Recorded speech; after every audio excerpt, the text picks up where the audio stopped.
Putriku menangis saat tahu ibu mertua ajak cucu-cucunya yang lain liburan ke Bali. Sementara kami ditinggal, dia membentak di telepon, "Jangan ganggu. Anak haramu cuma bikin repot." Ku balas 3 hari kemudian. Sebelum cerita dimulai, silahkan tulis di kolom komentar dari daerah mana saja teman-teman yang menonton cerita ini. Jangan lupa like dan subscribe agar channel ini bisa semakin berkembang dan mempersembahkan cerita yang lebih menarik lagi.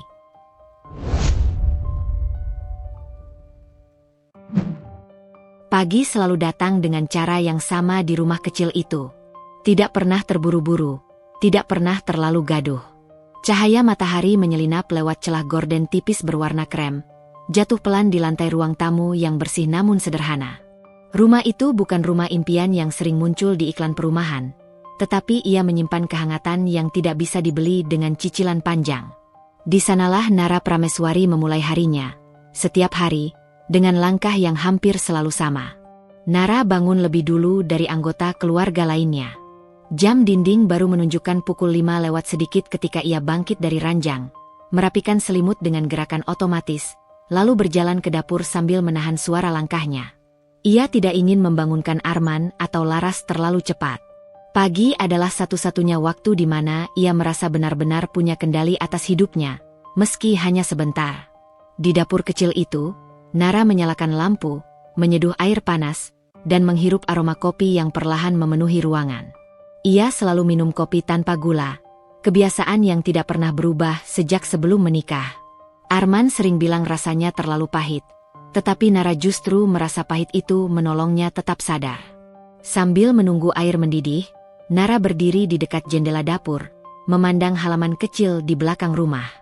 Ada satu pot tanaman lidah mertua yang tumbuh dengan keras kepala, meski jarang dirawat. Nara menyukainya karena tanaman itu tidak banyak menuntut, namun tetap hidup. Kadang ia merasa dirinya mirip tanaman itu. Tidak selalu indah, tidak selalu disiram dengan perhatian, tetapi bertahan karena memang harus bertahan.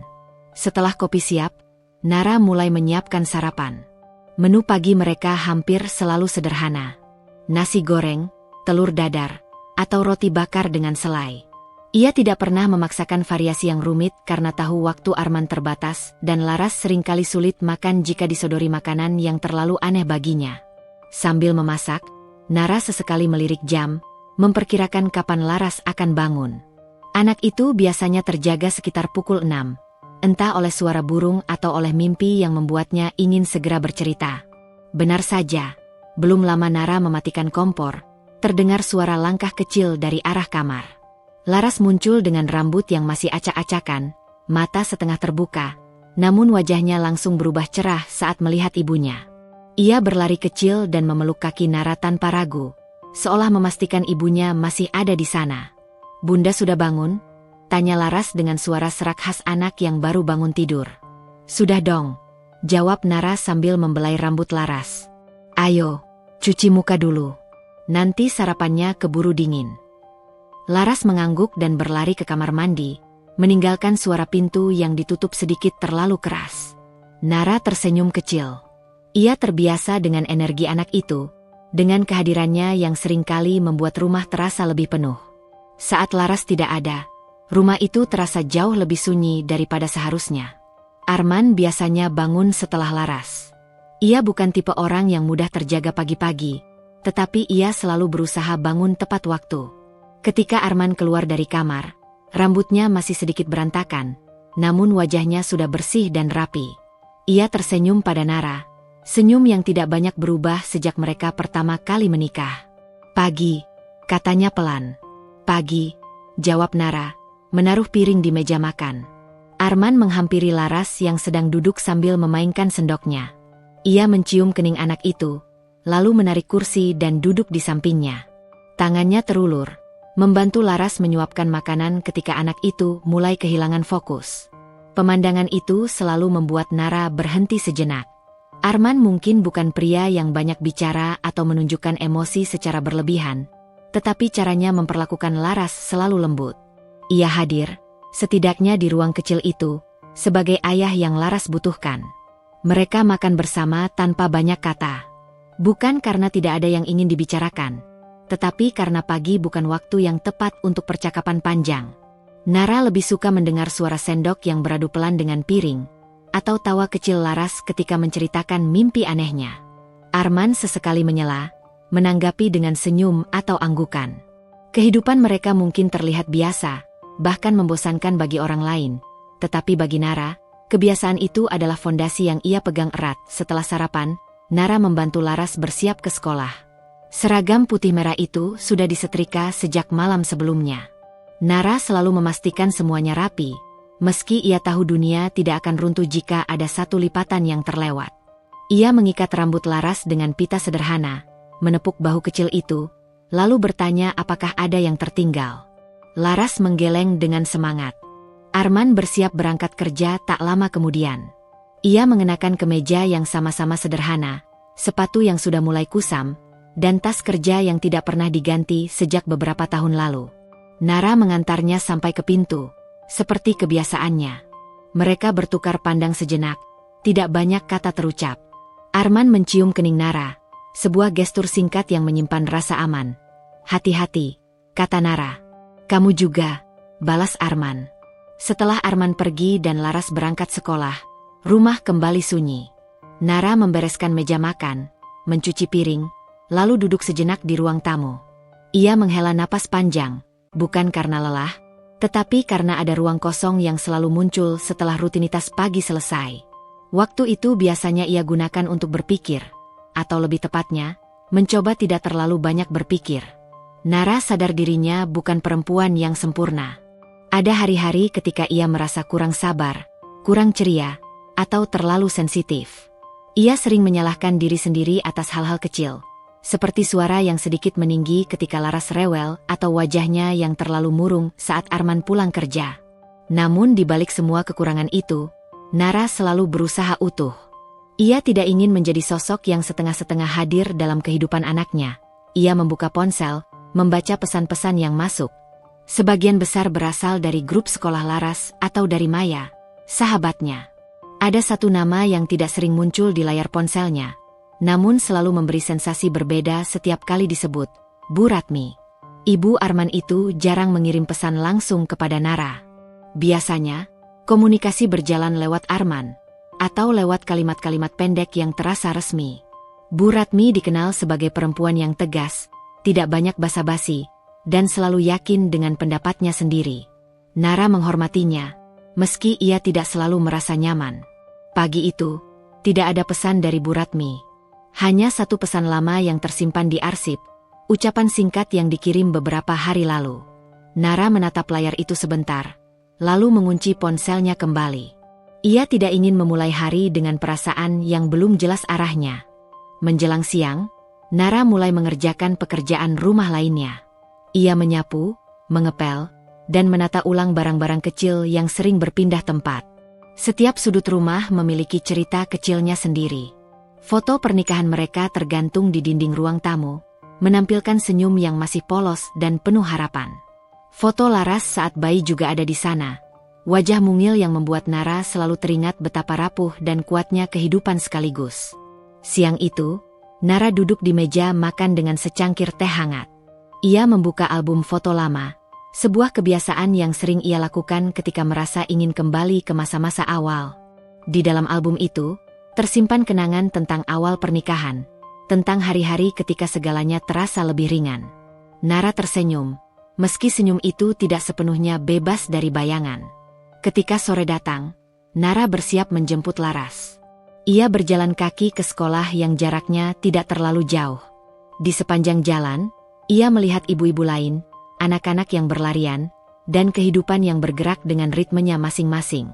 Nara menyapa beberapa orang yang dikenalnya, bertukar senyum singkat, lalu berdiri di depan gerbang sekolah menunggu Laras keluar. Laras muncul dengan wajah ceria, tas yang terlihat lebih berat dari tubuhnya sendiri. Ia berlari menghampiri Nara dan mulai bercerita tanpa diminta. Tentang pelajaran hari ini, tentang teman yang meminjam pensilnya, tentang guru yang memuji tulisannya. Nara mendengarkan dengan penuh perhatian, mengangguk, tertawa, dan sesekali mengajukan pertanyaan kecil. Ia tahu momen seperti itu tidak akan selalu ada, dan ia tidak ingin melewatkannya.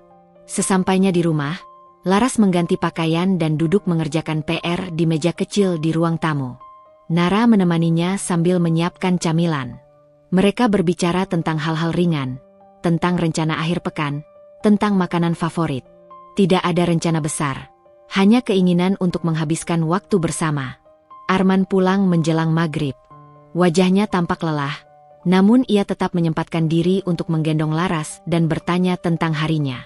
Mereka bertiga makan malam bersama, menonton televisi sebentar, lalu bersiap tidur. Malam di rumah itu selalu datang dengan tenang, seolah tidak ingin mengganggu keseimbangan yang telah mereka bangun.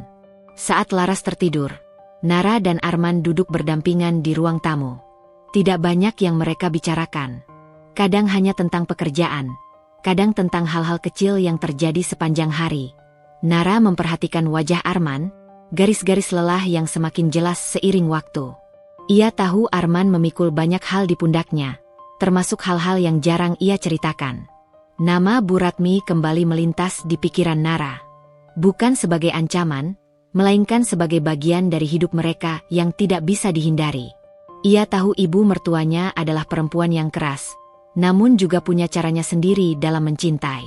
Nara memilih untuk percaya bahwa selama ini, segalanya masih berada dalam batas wajar.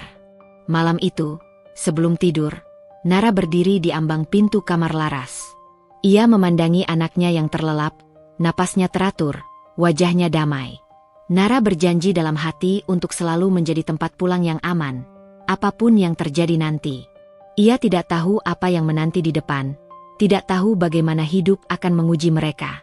Yang ia tahu, pagi tadi telah berlalu dengan tenang. Dan ketenangan itu adalah sesuatu yang layak disyukuri. Di rumah kecil itu, hari berakhir seperti ia dimulai. Sunyi, sederhana, dan penuh bayangan yang belum berbentuk. Hari-hari setelah pernikahan Nara dan Arman berjalan dengan perasaan yang anehnya campur aduk. Bukan karena mereka tidak bahagia, melainkan karena kebahagiaan itu terasa seperti sesuatu yang harus selalu dijaga dengan hati-hati, seolah bisa runtuh hanya karena satu kata yang salah ucap. Nara sering mengenang masa-masa awal itu sebagai waktu yang penuh harap, namun juga diam-diam melelahkan. Mereka menikah sederhana. Tidak ada pesta besar, tidak ada gedung megah. Hanya keluarga inti, beberapa kerabat dekat, dan doa-doa yang dipanjatkan dengan hikmat. Nara mengingat betul hari itu, bagaimana tangannya gemetar saat Arman mengucapkan ijab kabul. Bagaimana matanya berkaca-kaca ketika akhirnya mereka dinyatakan sah sebagai suami istri. Pada hari itu, Nara benar-benar percaya bahwa cinta cukup untuk menghadapi apapun. Bu Ratmi hadir dengan kebaya rapi dan wajah yang nyaris tanpa ekspresi. Ia tidak terlihat menentang, tetapi juga tidak sepenuhnya larut dalam kebahagiaan. Ketika Nara mencium tangannya setelah akad, Bu Ratmi hanya mengangguk singkat. Tidak ada pelukan, tidak ada ucapan panjang. Namun Nara menganggapnya wajar. Ia tahu tidak semua orang mengekspresikan perasaan dengan cara yang sama. Beberapa minggu setelah menikah, Nara dan Arman tinggal sementara di rumah Bu Ratmi. Rumah itu besar, jauh lebih besar dari rumah yang kini mereka tempati. Di sana, segalanya tertata rapi, hampir terlalu rapi. Bu Ratmi memiliki aturan-aturan tak tertulis yang harus dipahami tanpa perlu dijelaskan. Jam makan, cara menyimpan barang, bahkan cara berbicara. Semuanya seolah punya pakem sendiri. Pada awalnya, Nara berusaha keras menyesuaikan diri. Ia bangun lebih pagi, membantu di dapur, memastikan semua pekerjaan rumah selesai sebelum Bu Ratmi bangun. Ia ingin menjadi menantu yang baik, menantu yang tidak merepotkan. Namun di balik semua usaha itu, selalu ada komentar kecil yang membuat Nara berhenti sejenak dan bertanya dalam hati apakah ia sudah melakukan sesuatu yang salah. "Kamu itu baik," kata Bu Ratmi suatu pagi sambil mengaduk teh. "Cuma kadang terlalu lembek. Jadi perempuan itu harus tegas, apalagi jadi istri." Nara tersenyum dan mengangguk. Ia tidak tahu harus menjawab apa. Kalimat itu terdengar seperti nasihat, namun entah mengapa terasa seperti penilaian. Arman yang duduk di sebelahnya hanya diam, fokus pada ponselnya. Di lain waktu, ketika Nara mencoba memasak makanan kesukaan Arman, Bu Ratmi mencicipinya dan berkata dengan nada datar, "Rasanya lumayan. Arman dulu suka masakan kakaknya, lebih berani bumbunya." Kata-kata itu tidak kasar, tidak pula keras. Namun ia meninggalkan jejak yang sulit dihapus. Nara mulai belajar bahwa di rumah itu, perbandingan bisa muncul kapan saja, dengan cara yang sangat halus. Dinda dan Raka sering disebut dalam percakapan. Mereka adalah anak dari kakak Arman, cucu-cucu Bu Ratmi yang tinggal tidak jauh dari rumah. Setiap kali mereka datang, suasana rumah berubah. Bu Ratmi menjadi lebih hidup, lebih banyak bicara, lebih sering tersenyum. Nara memperhatikan itu dengan perasaan campur aduk, antara memahami dan merasa tersisih. Dinda itu dari kecil sudah mandiri, kata Bu Ratmi suatu sore. Ibunya tegas, jadi anaknya juga cepat tanggap. Nara mengangguk lagi. Ia tidak tahu apakah kalimat itu ditujukan padanya, atau hanya sekadar cerita. Namun ia merasakan sesuatu mengendap di dadanya, sesuatu yang tidak nyaman. Arman, di sisi lain, terlihat menikmati waktu bersama ibunya dan keponakannya. Ia tertawa lebih lepas, bercerita lebih banyak. Nara tidak pernah melarang atau cemburu secara terang-terangan. Ia hanya mencatat semuanya dalam diam. Ketika akhirnya Nara dan Arman memutuskan untuk tinggal sendiri, Nara merasa lega. Ia pikir jarak akan membuat segalanya lebih ringan. Namun rupanya, jarak tidak selalu berarti batas. Bu Ratmi tetap hadir dalam kehidupan mereka, meski tidak secara fisik. Telepon dan pesan singkat menjadi penghubung yang tidak pernah benar-benar putus. Setiap kali Arman menerima telepon dari ibunya, Nara bisa menebak dari nada suaranya. Jika Arman berbicara singkat dan banyak mengiyakan, itu berarti Bu Ratmi sedang dalam mode memberi arahan. Setelah telepon ditutup, Arman biasanya menghela napas dan berkata, "Ibu memang begitu. Jangan dimasukkan ke hati." Kalimat itu sering diulang, begitu sering hingga Nara mulai bertanya-tanya apakah itu penenang atau pembenaran. Ia tidak pernah membalas.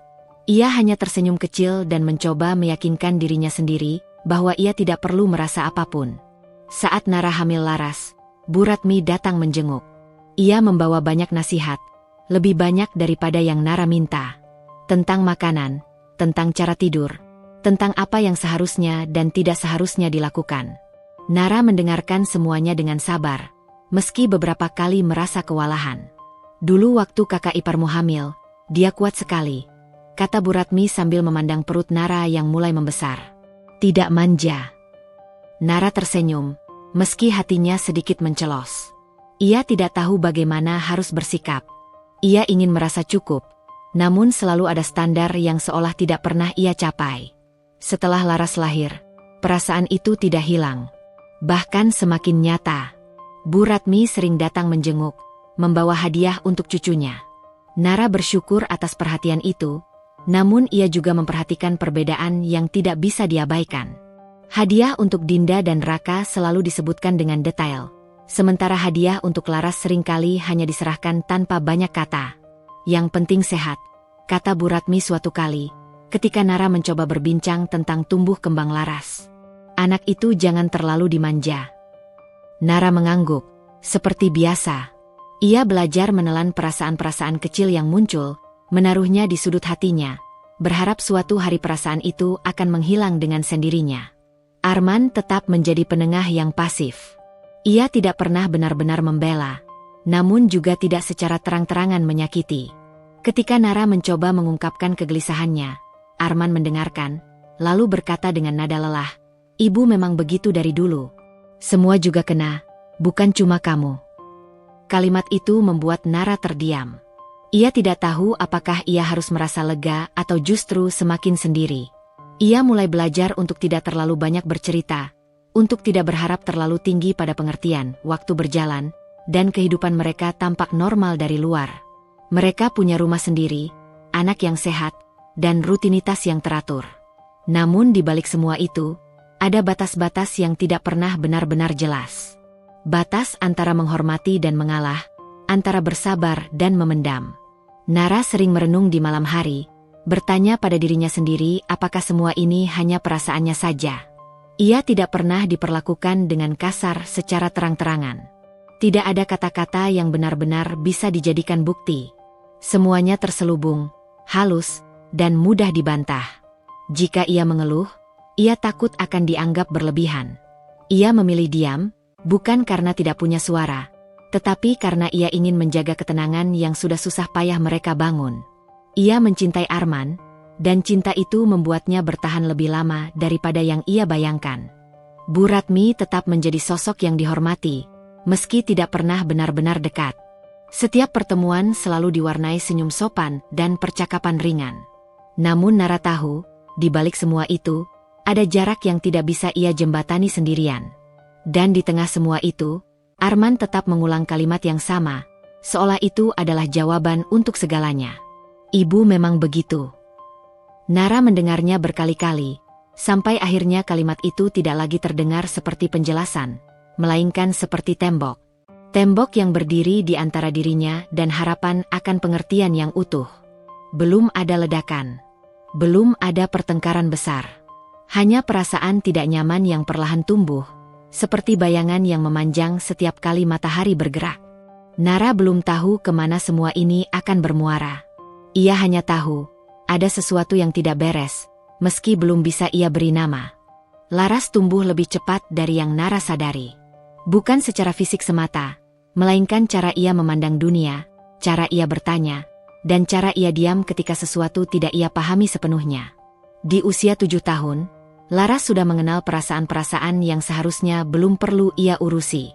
Nara sering memperhatikan putrinya itu dari kejauhan, bertanya-tanya kapan tepatnya dunia mulai terasa terlalu besar bagi anak sekecil itu. Setiap pagi sebelum berangkat sekolah, Laras selalu duduk di lantai ruang tamu sambil memakai sepatu. Ia akan memastikan tali sepatunya terikat rapi, lalu menengadah pada Nara dengan senyum kecil yang seolah meminta persetujuan. Nara selalu mengangguk dan berkata bahwa Laras terlihat cantik. Laras akan tersenyum lebih lebar, lalu bangkit dan memeluk ibunya sebentar sebelum berlari keluar rumah. Di sekolah, Laras dikenal sebagai anak yang tenang. Gurunya sering bilang ia sopan dan jarang membuat masalah. Namun Nara tahu, Laras bukan anak yang pasif. Ia hanya belajar memilih kapan harus bicara dan kapan harus diam. Di rumah, Laras sering bercerita tentang teman-temannya. Tentang Rina yang suka menangis, tentang Bimo yang selalu lupa membawa buku, dan tentang guru yang suaranya lembut namun tegas. Cerita-cerita itu keluar begitu saja, tanpa beban, seperti dunia yang masih sederhana.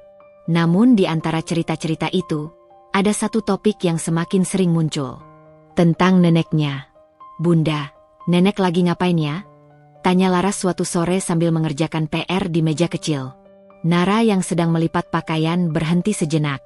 Ia menoleh, tersenyum, lalu menjawab dengan nada ringan, "Mungkin lagi istirahat, atau lagi di rumah."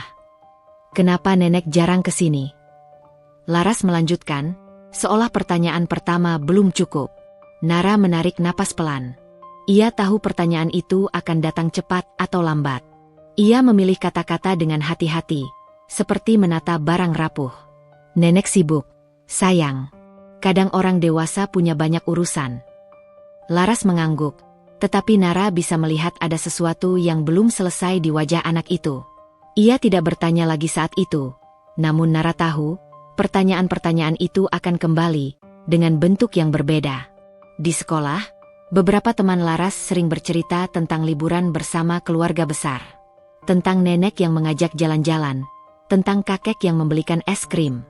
Laras mendengarkan dengan mata berbinar, lalu pulang membawa cerita-cerita itu ke rumah.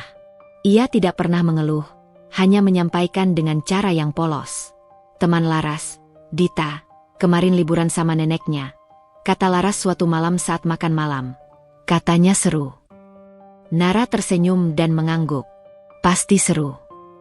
Arman yang duduk di seberang meja hanya mengangguk sambil menyendok nasi.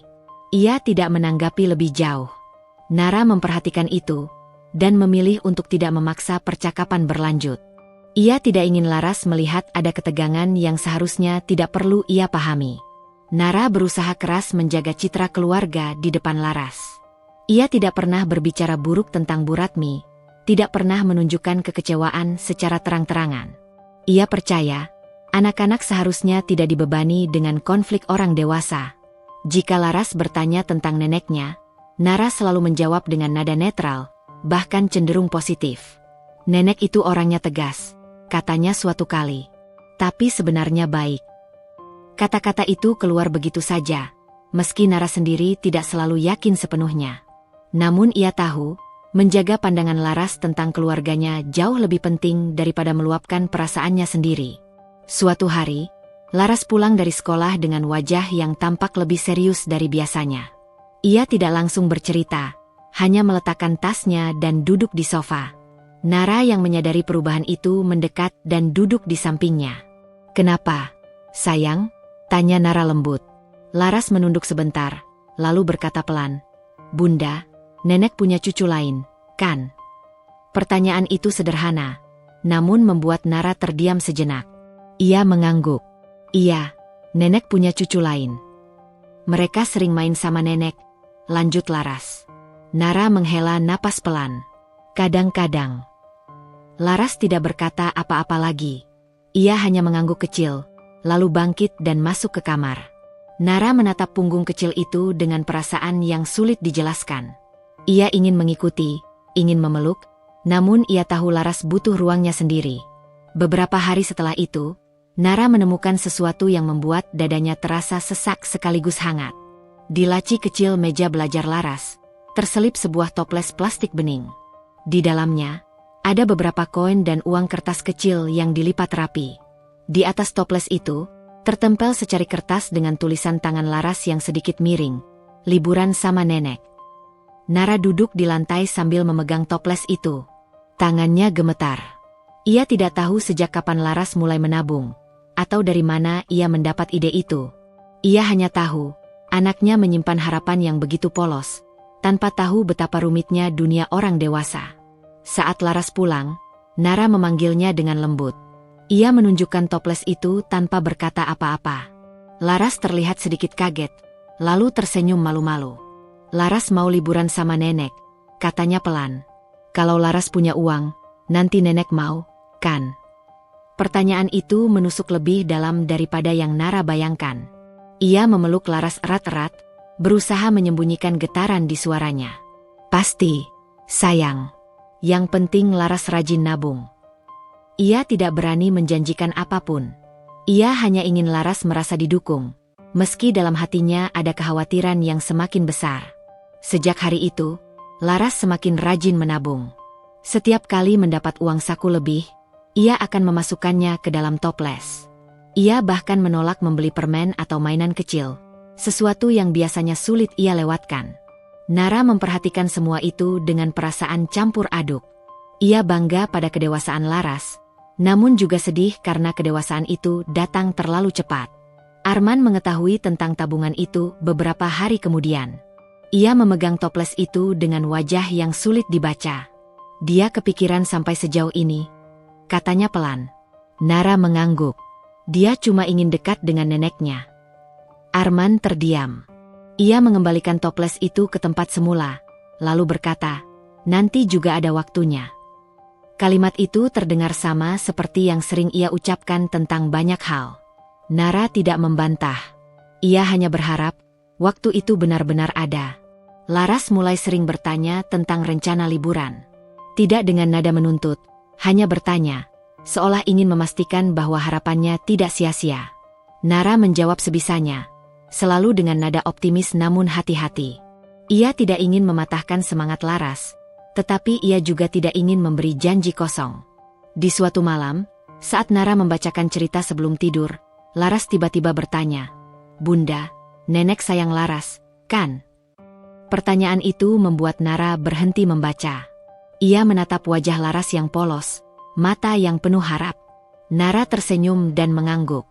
"Sayang, dong."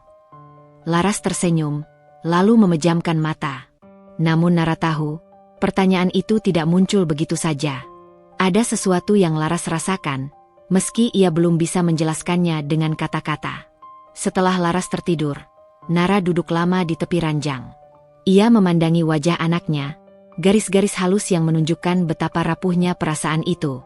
Nara merasa bersalah, meski ia tidak tahu kesalahan apa yang sebenarnya ia perbuat.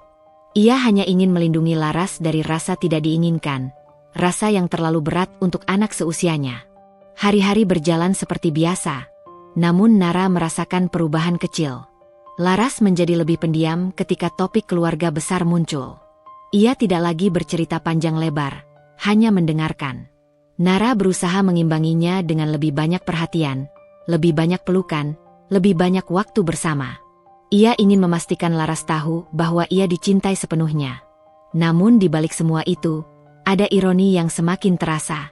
Seorang anak kecil menabung demi liburan bersama neneknya, sementara orang-orang dewasa di sekitarnya masih bergulat dengan batas-batas yang tidak pernah jelas. Nara menyadari, cepat atau lambat, dunia akan memperkenalkan Laras pada kenyataan yang tidak selalu ramah. Untuk saat ini, Nara memilih diam. Ia menyimpan toples tabungan itu di tempat yang aman, seperti menyimpan harapan kecil yang rapuh. Ia tidak tahu bagaimana ceritanya akan berlanjut. Ia hanya tahu, Laras sedang belajar tentang dunia dengan caranya sendiri, dan tugas Nara adalah memastikan bahwa pelajaran itu tidak terlalu menyakitkan. Di rumah kecil itu, Laras tumbuh dengan mimpi-mimpi sederhana. Dan Nara, sebagai ibunya, hanya bisa berdoa agar mimpi-mimpi itu tidak terlalu cepat dipatahkan oleh kenyataan yang belum siap dihadapi seorang anak. Hari itu bermula seperti hari-hari lain di rumah kecil mereka, tanpa tanda apapun bahwa sesuatu akan bergeser dari porosnya. Nara menyapu halaman depan sambil sesekali melirik ke arah jam dinding yang tergantung di ruang tamu. Laras sedang duduk di lantai, menyusun potongan puzzle bergambar pantai yang warnanya mulai pudar. Arman belum pulang dari kantor, dan sore yang tenang membuat Nara merasa cukup aman untuk membiarkan pikirannya mengalir tanpa banyak waspada. Angin sore membawa bau tanah yang baru disiram. Nara menyelesaikan pekerjaannya, masuk ke dalam rumah, lalu menuangkan air minum ke gelas. Laras menoleh sebentar, tersenyum, lalu kembali menunduk pada puslenya. Potongan-potongan kecil itu belum membentuk apapun yang utuh, hanya warna biru, pasir, dan langit yang terpisah-pisah. Nara memperhatikan dari jauh, tidak menyadari betapa gambar itu akan terasa ironis beberapa jam kemudian. Ponsel Arman yang tergeletak di atas meja bergetar. Getarannya tidak lama, tetapi cukup untuk menarik perhatian Nara. Ia melirik layar, melihat nama yang tertera, lalu berhenti sejenak. Bu Ratmi. Nara tidak segera mengangkatnya. Ia menunggu satu getaran lagi, lalu menghela napas dan menjawab. Halo, Bu, katanya dengan nada sopan. Di ujung sana, suara Bu Ratmi terdengar jelas, tegas seperti biasa. Tidak ada basa-basi panjang. Ia langsung berbicara, seolah percakapan itu sudah menunggu lama untuk dikeluarkan. Nara berdiri di dekat meja, memegang ponsel dengan satu tangan, sementara tangan lainnya merapikan taplak meja yang sebenarnya sudah rapi. Arman ada? Tanya Bu Ratmi. Belum pulang, Bu. Masih di kantor, jawab Nara. Oh, sahut Bu Ratmi singkat. Ya sudah, nggak apa-apa. Ibu cuma mau kasih tahu. Nada itu membuat Nara sedikit menegakkan tubuhnya. Ia tahu, kalimat, cuma mau kasih tahu, dari Bu Ratmi jarang berarti hal kecil. Nara berusaha menjaga suaranya tetap tenang. Tentang apa, Bu? Dinda sama Raka minggu depan liburan ke Bali, kata Bu Ratmi tanpa jeda. Ibu ikut juga. Sekalian refreshing. Nara terdiam sepersekian detik. Ia tidak tahu harus merespons bagaimana. Kata, Bali, terdengar terlalu besar untuk percakapan yang begitu singkat. Ia membuka mulut, lalu menutupnya kembali, mencoba menyusun kata yang tidak terdengar kaku. Oh, begitu, katanya akhirnya. Semoga menyenangkan, Bu. Di ruang tamu, Laras berhenti menyusun puzzle. Tangannya yang kecil menggenggam satu potongan bergambar laut. Ia menoleh ke arah Nara, matanya penuh rasa ingin tahu. Nara tidak menyadarinya. Ia masih fokus pada suara di ponsel. Iya, lanjut Bu Ratmi. Dinda lagi capek sekolah. Raka juga. Kasihan. Anak-anak perlu jalan-jalan biar nggak stres. Kalimat itu diucapkan dengan nada biasa, seolah hanya menyampaikan fakta. Namun bagi Nara, setiap kata terasa memiliki bobot sendiri. Ia mengangguk kecil, meski tahu Bu Ratmi tidak bisa melihatnya. Iya, Bu, jawab Nara. Anak-anak memang perlu hiburan. Laras berdiri perlahan dan mendekat. Ia duduk di ujung sofa, mendengarkan tanpa benar-benar memahami keseluruhan percakapan. Namun satu kata sudah cukup baginya untuk menyalakan imajinasi. Bali. Ia pernah mendengarnya dari teman-temannya di sekolah, dari televisi, dari buku gambar. Tempat itu selalu digambarkan dengan pantai, matahari, dan senyum. Ibu sama mereka berangkat hari Jumat, kata Bu Ratmi lagi. Tiket sudah dibeli. Hotel juga sudah diurus. Nara menggigit bibirnya sebentar. Ia menunggu, entah menunggu ajakan atau setidaknya pertanyaan. Namun tidak ada. Percakapan itu berjalan satu arah, seperti laporan singkat. Nara merasa dirinya hanya penerima informasi, bukan bagian dari rencana. Baik, Bu, katanya lagi. Di seberang ruangan, Laras mendekat lebih jauh. Ia berdiri tidak jauh dari Nara, matanya menatap wajah ibunya dengan penuh harap.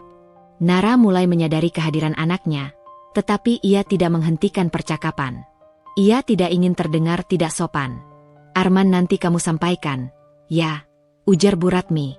Biar dia tahu. Iya, Bu, jawab Nara pelan. Ya sudah, kata Bu Ratmi menutup pembicaraan. Ibu mau lanjut siap-siap. Telepon terputus tanpa ucapan salam penutup yang panjang. Nara menurunkan ponsel, menatap layar yang kini gelap. Ia berdiri diam beberapa detik, mencoba memahami perasaan yang tiba-tiba muncul. Bukan marah, bukan sedih, melainkan sesuatu di antara keduanya. Sesuatu yang membuat dadanya terasa sedikit sesak. Bunda, suara Laras terdengar pelan namun jelas. Nenek mau ke Bali. Nara tersentak kecil. Ia menoleh dan melihat Laras berdiri di depannya. Mata anak itu berbinar. Nara tersenyum, refleks yang sudah terbentuk selama bertahun-tahun. Iya, jawabnya singkat. Laras pernah lihat Bali di TV, kata Laras cepat. Katanya pantainya bagus. Nara mengangguk. Iya, memang bagus. Terus, Laras menatap ibunya dengan penuh harap. Laras ikut, kan?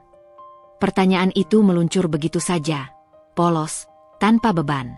Nara merasa napasnya sedikit tertahan. Ia jongkok di depan Laras, menyamakan tinggi mereka. Ia ingin menjawab dengan jujur tanpa melukai. Nenek pergi sama Dinda dan Raka dulu, katanya hati-hati.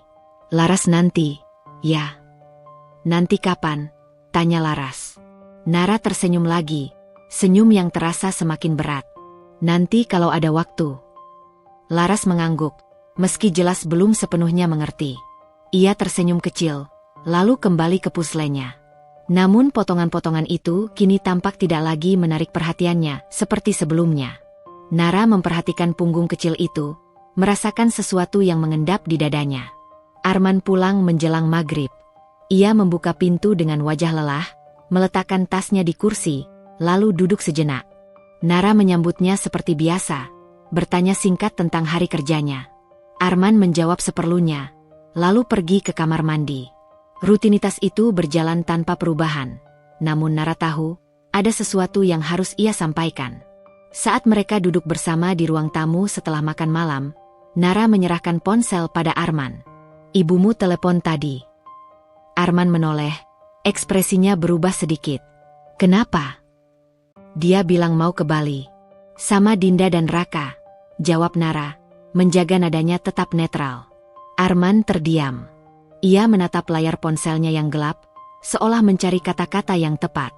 Laras yang duduk di lantai mendengar nama Bali disebut lagi. Ia menoleh cepat. Nenek mau ke Bali? Tanya Laras dengan suara riang. Arman mengangguk pelan. Iya. Laras ikut? Tanya Laras lagi, kali ini menatap ayahnya. Arman menelan ludah.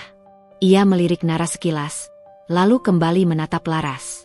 Nanti ya, sayang. Jawaban itu terdengar sama dengan yang diucapkan Nara sebelumnya. Laras mengangguk, lalu tersenyum kecil. Namun senyum itu tidak sepenuhnya sampai ke matanya. Ia kembali menunduk, bermain dengan mainannya tanpa banyak suara. Setelah Laras tidur, suasana rumah menjadi lebih sunyi dari biasanya. Nara duduk di sofa, menatap kosong ke arah televisi yang tidak dinyalakan. Arman duduk di sampingnya, tetapi jarak di antara mereka terasa lebih lebar. Kamu gak bilang apa-apa? Tanya Nara akhirnya, suaranya pelan. Arman menghela napas. Mau bilang apa? Entahlah, jawab Nara. Mungkin, tanya kenapa. Arman menggeleng. Ibu memang begitu. Dia nggak mikir sejauh itu. Kalimat itu kembali terdengar, sama seperti sebelumnya. Nara menunduk, meremas ujung bajunya. Ia tidak ingin berdebat. Ia hanya ingin Arman mengerti apa yang ia rasakan. Laras dengar, kata Nara pelan. Dia senang, tapi juga bingung. Arman terdiam. Ia tidak segera menjawab. Matanya menatap lantai, seolah mencari sesuatu yang tidak terlihat. Nanti juga lupa, katanya akhirnya. Nara tidak membalas. Ia tahu Laras tidak akan lupa dengan mudah. Anak itu menyimpan hal-hal kecil dengan cara yang tidak terduga. Nara berdiri, membereskan gelas-gelas kosong di meja, lalu berjalan ke dapur. Ia ingin menjauh sejenak dari percakapan itu. Malam itu, Nara masuk ke kamar Laras lebih lama dari biasanya. Ia duduk di tepi ranjang, memperhatikan wajah anaknya yang terlelap. Di meja kecil di samping ranjang, Nara melihat toples tabungan Laras. Uang koin dan kertas kecil itu terdiam di dalamnya, seolah menunggu. Nara menelan ludah, merasakan ironi yang semakin jelas. Di ruang tamu, Arman duduk sendirian, menatap layar ponselnya tanpa benar-benar membacanya. Ia tahu, ada sesuatu yang berubah. Bukan ledakan, bukan pertengkaran, melainkan geseran kecil yang nyaris tak terlihat. Namun ia juga tahu, geseran kecil itu bisa membawa dampak yang jauh lebih besar daripada yang mereka bayangkan.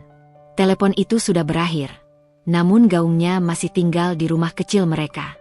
Ketegangan pertama muncul, halus, hampir tak kasat mata, namun cukup untuk mengubah cara Nara memandang malam itu. Ia tidak tahu apa yang akan terjadi selanjutnya. Ia hanya tahu, keseimbangan yang selama ini mereka jaga mulai terasa rapuh. Pagi setelah telepon itu berlalu dengan udara yang terasa berbeda, meski tidak ada yang benar-benar berubah di permukaan. Matahari tetap terbit dari arah yang sama, cahaya tetap jatuh di lantai ruang tamu, dan rutinitas tetap berjalan seperti biasa. Namun Nara merasakan sesuatu yang mengganjal, seperti ada nada sumbang dalam lagu yang selama ini ia dengar setiap hari. Laras bangun lebih pagi dari biasanya. Ia tidak langsung berlari ke dapur seperti hari-hari sebelumnya, melainkan duduk di tepi ranjang, menatap toples tabungannya yang diletakkan rapi di atas meja kecil. Ia menghitung isinya dengan teliti, memindahkan koin satu persatu dengan jari mungilnya. Nara mengamati dari ambang pintu, tidak ingin mengganggu. Ia tahu, ada proses yang sedang terjadi di dalam pikiran anak itu. "Bunda," kata Laras tanpa menoleh. "Kalau uangnya sudah banyak, nenek pasti senang, kan?" Pertanyaan itu melayang pelan, namun menghantam dada Nara dengan keras. Ia melangkah mendekat dan duduk di samping Laras. Tangannya mengusap punggung anak itu dengan gerakan lembut. "Nenek pasti senang lihat Laras rajin," jawab Nara hati-hati. Laras tersenyum kecil, lalu memasukkan kembali uang itu ke dalam toples. Ia berdiri, bersiap ke kamar mandi, seolah percakapan itu sudah selesai. Namun Nara tahu, tidak ada yang benar-benar selesai.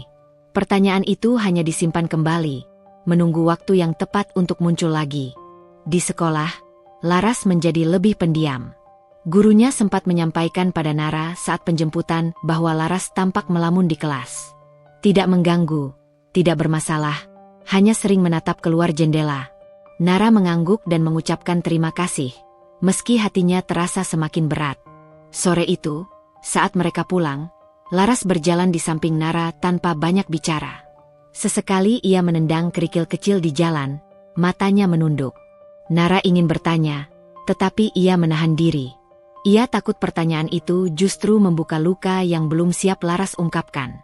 Di rumah, Laras duduk di lantai, membuka buku gambarnya. Ia menggambar dengan krayon warna-warni, sesuatu yang biasanya membuatnya riang. Namun kali ini, gambarnya sederhana. Sebuah pesawat, beberapa orang kecil, dan satu sosok yang berdiri agak jauh dari yang lain. Nara memperhatikan tanpa komentar, meski dadanya terasa sesak. Arman pulang lebih cepat hari itu. Ia masuk ke rumah dengan senyum tipis, mencoba membawa suasana ringan. Ia menyapa Laras dan menanyakan tentang sekolah. Laras menjawab singkat, lalu kembali menunduk. Arman menoleh ke arah Nara, alisnya sedikit berkerut. Kenapa dia? Tanya Arman pelan. Nara menggeleng. Capek, mungkin. Arman mengangguk, menerima jawaban itu tanpa menggali lebih dalam. Ia duduk di sofa, membuka ponselnya, lalu tenggelam dalam layar. Nara menatap pemandangan itu dengan perasaan yang sulit dijelaskan. Ia ingin Arman bertanya lebih jauh, ingin ia menyadari perubahan kecil yang terjadi. Namun Arman memilih diam, seperti biasa. Malam datang dengan langkah pelan. Setelah makan malam, Laras langsung masuk ke kamar tanpa banyak bicara. Ia menolak ketika Nara menawarkan untuk membacakan cerita. Laras mau tidur saja, katanya pelan. Nara mengangguk dan menutup pintu kamar dengan hati-hati. Ia berdiri sejenak di depan pintu itu, menempelkan telinganya, memastikan tidak ada suara tangisan. Tidak ada. Hanya keheningan. Namun keheningan itu tidak bertahan lama. Beberapa saat kemudian, ketika Nara dan Arman duduk di ruang tamu, Nara mendengar suara kecil dari arah kamar Laras. Awalnya ia ragu, mengira itu hanya suara napas atau pergeseran selimut. Namun suara itu terdengar lagi, lebih jelas. Ishak tertahan. Nara berdiri tanpa berkata apa-apa dan berjalan cepat ke kamar Laras. Ia membuka pintu perlahan dan melihat putrinya meringkuk di ranjang, memeluk bantal erat-erat. Bahunya bergetar, napasnya tersengal kecil. Laras, panggil Nara lembut. Laras tidak langsung menjawab. Ia menyeka wajahnya dengan ujung lengan baju, berusaha berhenti menangis. Nara duduk di tepi ranjang dan memeluknya tanpa bertanya. Ia tahu, ada tangisan yang tidak membutuhkan pertanyaan, hanya kehadiran. Setelah beberapa saat, Laras mulai tenang. Ia menarik napas dalam-dalam, lalu menatap ibunya dengan mata merah. Bunda, katanya dengan suara pecah. Laras salah, ya. Pertanyaan itu membuat Nara merasa seolah dunia berhenti berputar.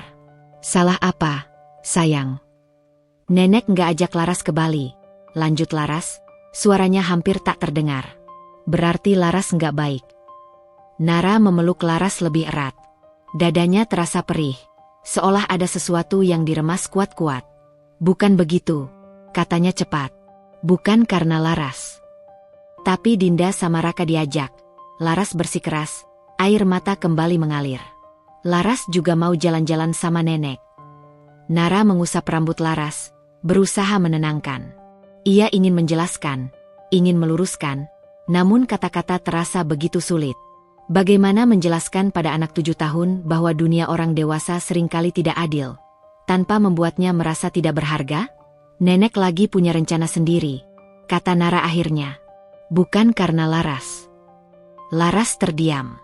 Ia tidak menangis lagi, tetapi wajahnya tetap murung. Ia memeluk Nara erat-erat, seolah takut ditinggalkan. Nara merasakan air mata mengalir di pipinya sendiri, meski ia berusaha menahannya.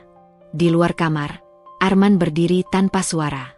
Ia mendengar sebagian percakapan itu, mendengar isak Laras, mendengar kata-kata yang membuat dadanya ikut mengencang. Namun ia tidak masuk. Ia berdiri di sana, ragu, tidak tahu peran apa yang seharusnya ia ambil. Ketika Nara keluar dari kamar Laras setelah anak itu tertidur kembali, ia melihat Arman di lorong. Mata mereka bertemu, dan untuk pertama kalinya malam itu, tidak ada kata yang terasa cukup. Kamu dengar? Tanya Nara pelan. Arman mengangguk. Wajahnya terlihat lelah, lebih dari biasanya. Aku nggak tahu harus gimana. Nara menahan napas. Dia nangis, men. Dia pikir dia salah. Arman menunduk. Ia mengusap wajahnya dengan kedua tangan. Aku nggak nyangka sejauh itu. Kamu selalu nggak nyangka, jawab Nara. Suaranya bergetar meski ia berusaha menahannya. Sampai akhirnya semuanya sudah terjadi. Arman tidak membantah. Ia tahu, kali ini Nara tidak berlebihan. Namun ia juga tahu, melawan ibunya bukan sesuatu yang mudah baginya. Ia terjebak di antara peran sebagai anak dan sebagai ayah, dan selama ini, ia memilih jalan yang paling aman baginya sendiri. Malam itu, mereka duduk terpisah. Tidak ada pertengkaran besar. Tidak ada teriakan. Hanya jarak yang terasa semakin nyata. Nara kembali masuk ke kamar Laras beberapa kali, memastikan anak itu tidur dengan tenang. Setiap kali ia melihat wajah Laras, Hatinya terasa seperti diremas. Hari-hari berikutnya berjalan dengan suasana yang lebih sunyi. Laras kembali beraktivitas seperti biasa, tetapi Nara melihat perubahan kecil yang membuatnya resah. Laras menjadi lebih mudah tersinggung, lebih sering menyendiri. Ia masih menabung, masih menyimpan toples itu dengan hati-hati, tetapi kini ada keseriusan yang tidak seharusnya dimiliki anak seusianya. Suatu sore, Nara menemukan Laras duduk di lantai, menulis sesuatu di secari kertas. Ketika Nara mendekat, Laras buru-buru melipat kertas itu dan menyimpannya. "Itu apa?" tanya Nara lembut. "Surat," jawab Laras singkat. "Boleh Bunda lihat?" Laras ragu sejenak, lalu menggeleng. "Nanti saja." Nara tidak memaksa. Ia tahu, Laras sedang membangun dunianya sendiri. Dunia yang dipenuhi pertanyaan-pertanyaan yang belum terjawab. Tangisan Laras malam itu mungkin sudah berhenti, tetapi bekasnya tinggal. Ia tidak terdengar lagi, tidak terlihat lagi, namun ia ada, menggantung di udara rumah kecil mereka. Dan Nara tahu, selama tangisan itu tidak benar-benar didengar oleh semua orang yang seharusnya mendengarnya, luka itu akan terus tumbuh, perlahan, dalam diam. Hari ketiga setelah tangisan Laras berlalu tanpa kejadian besar. Justru itulah yang membuat Nara semakin gelisah. Tidak ada ledakan, tidak ada perubahan mencolok, tetapi udara di rumah terasa berat, seperti ada sesuatu yang tertahan dan menunggu waktu untuk jatuh. Laras kembali ke rutinitasnya, pergi ke sekolah, pulang, mengerjakan PR, dan menabung. Namun caranya melakukan semua itu berubah. Ia lebih diam, lebih berhati-hati, seolah takut membuat kesalahan yang tidak ia pahami. Nara memperhatikan setiap gerak-gerik anaknya dengan perasaan waspada. Ia menjadi lebih cepat menangkap perubahan kecil, seperti cara Laras menarik napas sebelum bertanya atau bagaimana ia menahan kata-kata yang biasanya meluncur begitu saja. Semua itu membuat Nara merasa bersalah, meski ia tahu, tidak semua hal bisa ia kendalikan. Arman, di sisi lain, terlihat seperti biasa. Ia tetap berangkat kerja pagi-pagi, pulang menjelang malam, dan menghabiskan waktu dengan ponselnya ketika di rumah. Ia tidak menyinggung soal Bali, tidak membahas ibunya, seolah topik itu sudah selesai. Nara tahu, diam adalah caranya bertahan. Namun kali ini, diam itu terasa seperti penghindaran. Hari itu adalah hari Sabtu. Arman tidak bekerja, dan Laras tidak sekolah.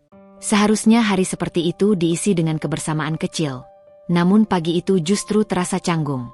Laras duduk di ruang tamu, menggambar, sementara Arman memperbaiki sesuatu di halaman.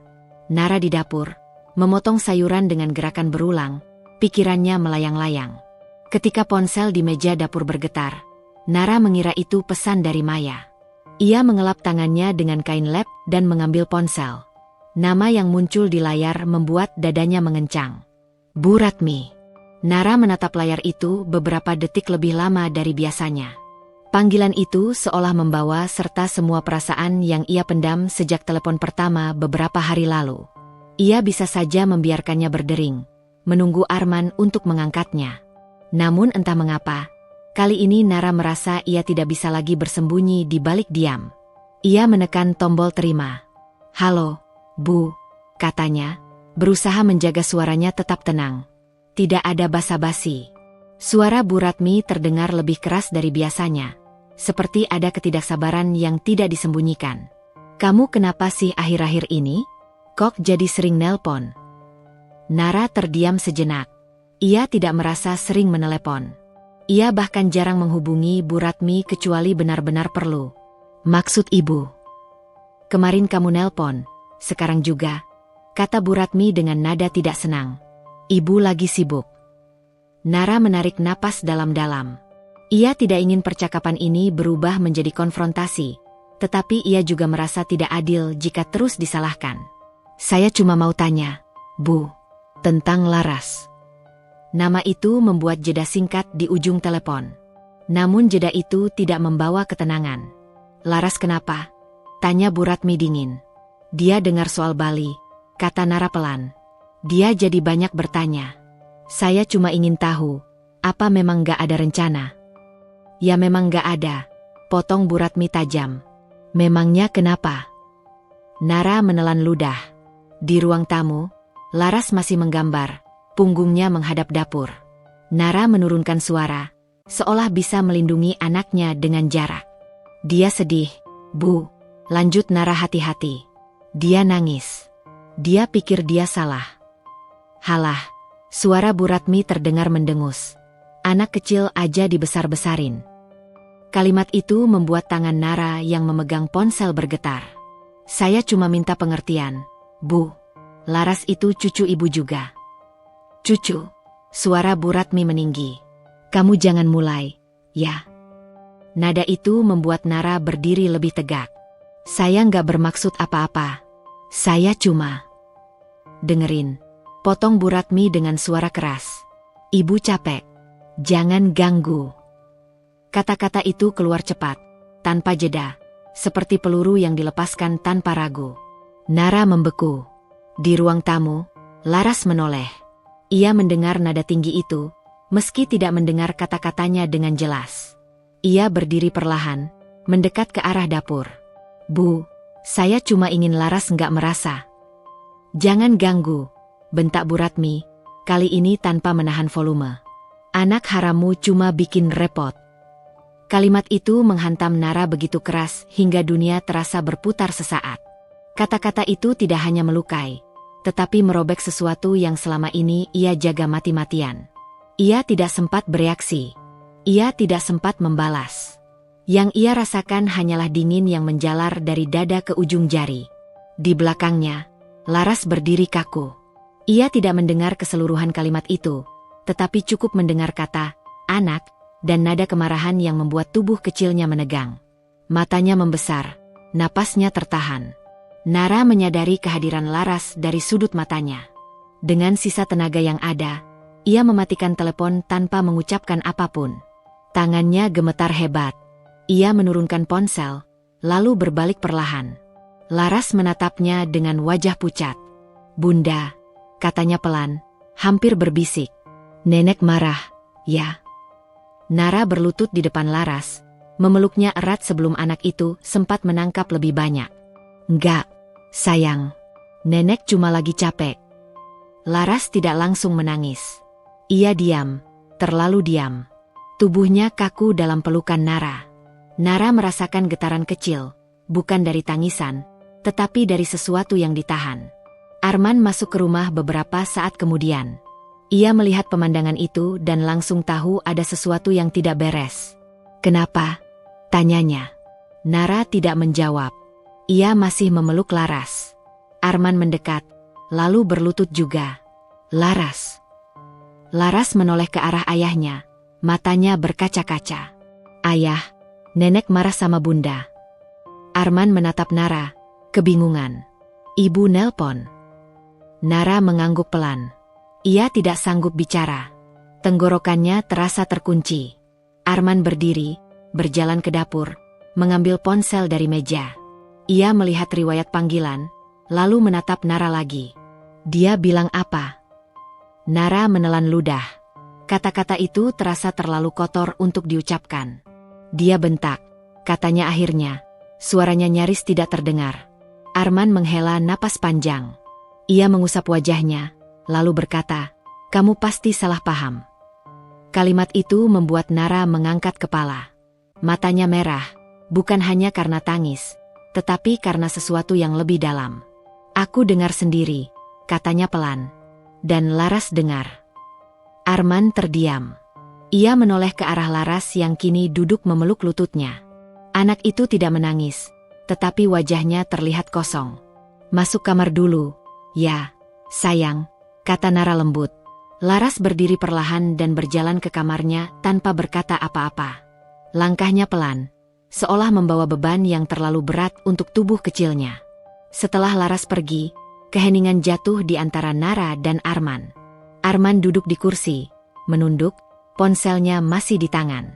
Ibu nggak mungkin ngomong begitu, katanya lirih, lebih pada dirinya sendiri. Nara tertawa kecil, pahit. Aku juga pikir begitu. Arman tidak membalas. Ia terdiam lama, lalu akhirnya berkata, nanti aku bicarakan. Nanti. Nara mengulang kata itu pelan. Seperti biasa. Arman mengangkat kepala, menatap Nara dengan wajah yang lelah. Ia tidak menjawab. Tidak karena tidak mau, tetapi karena tidak tahu harus bagaimana. Malam itu, Laras tidak mau makan. Ia hanya duduk di ranjang, memeluk bantal. Nara mencoba membujuk, tetapi Laras menggeleng. Laras nggak lapar. Nara tidak memaksa. Ia duduk di samping Laras, mengusap rambutnya. Kalau mau nangis, nangis aja, katanya pelan. Laras menggeleng. Laras nggak boleh bikin repot. Kalimat itu membuat Nara menutup mata. Kata-kata Bu Ratmi, meski tidak didengar utuh, entah bagaimana sudah sampai ke hati Laras. Nara memeluk anak itu erat-erat, membiarkan air matanya jatuh tanpa suara. Di ruang tamu, Arman duduk sendirian. Ia menatap layar ponselnya, membuka dan menutup aplikasi tanpa tujuan. Kata-kata ibunya terngiang di kepalanya, bercampur dengan wajah Laras yang pucat. Untuk pertama kalinya, tembok pembenaran yang selama ini ia bangun mulai retak. Telepon itu sudah berakhir, tetapi dampaknya tidak. Bentakan itu tidak hanya mengubah suasana rumah, tetapi juga menggeser sesuatu di dalam diri Nara dan Arman. Sesuatu yang tidak bisa lagi dikembalikan seperti semula. Dan di kamar kecil itu, seorang anak 7 tahun berbaring dengan mata terbuka, memikirkan kata repot yang belum sepenuhnya ia pahami, tetapi sudah ia rasakan. Hari pertama setelah bentakan itu berlalu dengan sunyi yang aneh. Tidak ada teriakan, tidak ada tangisan keras, tidak ada percakapan panjang. Rumah kecil itu tetap berdiri seperti biasa, tetapi rasanya berbeda. Seolah dinding-dindingnya menyerap kata-kata kasar yang pernah melayang di udara dan menahannya agar tidak pergi. Nara bangun lebih pagi dari biasanya. Ia duduk di tepi ranjang beberapa menit, menatap lantai, memastikan dirinya benar-benar siap menjalani hari. Dadanya masih terasa sesak, bukan karena ingin menangis, melainkan karena ia lelah menahan. Ada perasaan asing yang perlahan tumbuh, bukan marah yang meledak-ledak, melainkan kesadaran bahwa ada batas yang selama ini ia biarkan dilewati. Di sampingnya, Arman masih terlelap. Wajahnya terlihat lelah, garis-garis halus di keningnya lebih jelas dari biasanya. Nara menatap suaminya lama. Ia tidak membenci Arman. Ia hanya mulai mempertanyakan diamnya. Di kamar sebelah, Laras belum bangun. Nara mengintip sebentar. Anak itu tidur memeluk bantal kecilnya. Wajahnya terlihat damai untuk sesaat. Nara tahu, damai itu rapuh. Pagi itu berjalan lambat. Arman berangkat kerja tanpa banyak bicara. Ia sempat berkata akan menelepon ibunya nanti malam. Kalimat yang terdengar seperti janji lama yang diulang. Nara hanya mengangguk. Ia tidak lagi menaruh harapan besar pada kata, nanti. Setelah Laras berangkat sekolah, Nara duduk sendirian di ruang tamu. Ponselnya tergeletak di meja. Tidak ada pesan masuk. Tidak ada panggilan tak terjawab. Bu Ratmi seolah menghilang setelah melontarkan kata-kata yang menghancurkan itu. Ketidakhadiran itu justru terasa lebih menyakitkan. Seperti penegasan bahwa apa yang diucapkan kemarin bukanlah emosi sesaat, melainkan sesuatu yang sudah lama berdiam di dalam hati. Hari kedua datang dengan hujan tipis sejak pagi. Langit mendung menambah suasana muram. Laras pulang sekolah dengan langkah pelan. Ia duduk di meja belajar tanpa disuruh, mengerjakan PR dengan serius yang berlebihan untuk anak seusianya. Nanti sore mau main? Tanya Nara, mencoba terdengar ringan. Laras menggeleng. Laras mau di rumah aja. Kenapa? Laras ragu sejenak. Kalau di rumah kan gak bikin orang capek. Nara memejamkan mata. Kata itu lagi. Ia ingin marah, ingin berteriak, ingin menghapus semua kalimat buruk dari kepala anaknya. Tapi ia tahu, satu-satunya hal yang bisa ia lakukan sekarang adalah hadir. Malam itu, Arman kembali pulang dengan wajah lebih gelisah dari biasanya. Ia duduk di sofa, menghela napas panjang. Aku belum sempat nelpon ibu, katanya. Nara tidak langsung menjawab. Ia sedang melipat pakaian Laras. Tangannya bergerak pelan, teratur, seperti ingin menenangkan diri sendiri. Gak apa-apa, katanya akhirnya. Jawaban itu membuat Arman menatapnya. Biasanya, Nara akan bertanya, akan mengingatkan, akan berharap. Kali ini, nada suaranya datar. Tidak kecewa, tidak memohon. Besok aku telpon, kata Arman cepat. Nara mengangguk lagi. Tidak ada diskusi lanjutan. Hari ketiga tiba dengan rasa yang berbeda. Bukan lagi luka segar, melainkan sesuatu yang mengeras. Nara bangun dengan pikiran yang lebih jernih. Untuk pertama kalinya sejak menikah, ia tidak memikirkan bagaimana caranya menyenangkan semua orang. Ia hanya memikirkan Laras. Pagi itu, setelah Laras berangkat sekolah, Nara duduk di meja makan dengan ponsel di tangannya. Ia membuka percakapan terakhir dengan Bu Ratmi. Tidak ada pesan baru. Hanya jejak panggilan yang berakhir mendadak. Tangannya sempat ragu. Ia meletakkan ponsel, berdiri, berjalan ke dapur, lalu kembali duduk. Hatinya berdebat dengan pikirannya. Ia tahu, apapun yang ia tulis akan mengubah sesuatu. Diam mungkin lebih aman, tetapi diam juga berarti membiarkan kata-kata itu menggantung tanpa penjelasan, tanpa batas. Nara menarik napas panjang dan mulai mengetik. Kalimat pertama ia hapus. Terlalu emosional. Kalimat kedua juga ia hapus. Terlalu sopan, terlalu menekan perasaannya sendiri.